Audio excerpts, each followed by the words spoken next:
बगल वाली लड़की से बोला प्यार हो गया।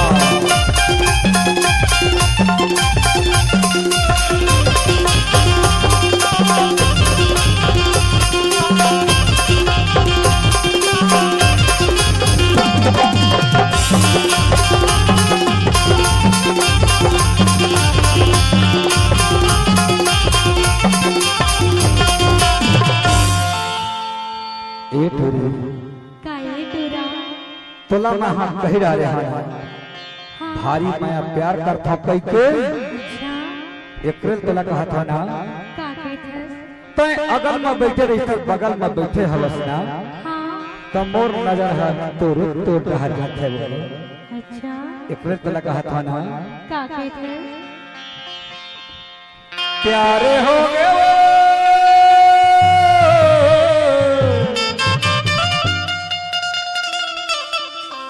प्यारे हो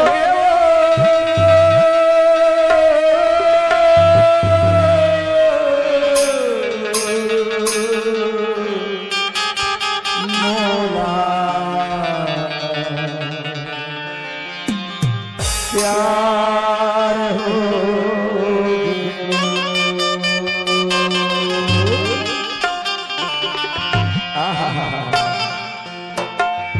बगल वाली लड़की से मोरा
अपन हाथ में किताब लेके मोबाइल धर के स्कूल पढ़े बर जथसना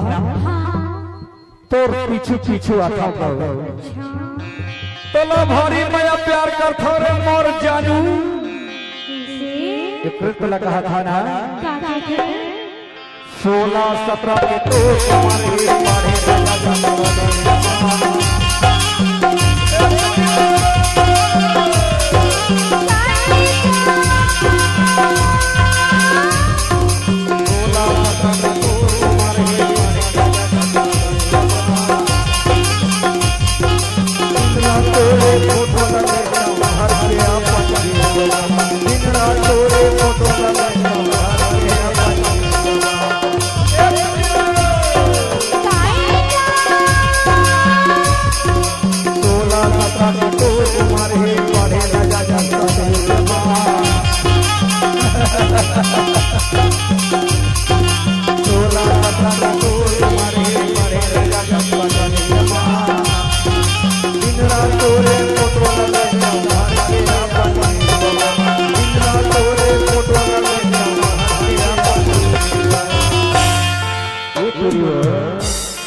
कहाँ पहली नाक कर रहे छोट कर रहे ना एक चुरती टोला गांव के गली में भौरा बाबी चकड़ की खेला रहे सुरता धारे हसना एक टोला कहा था वो पहली तहाना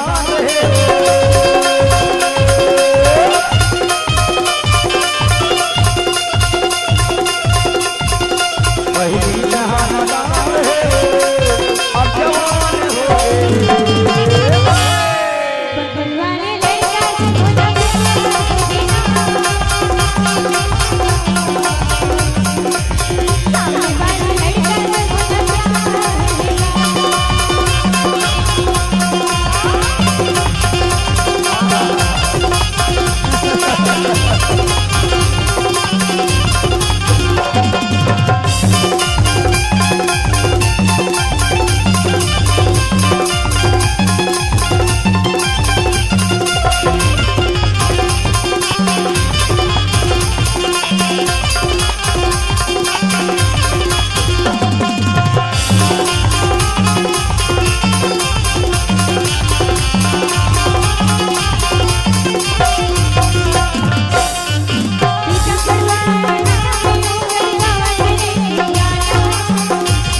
Thank you.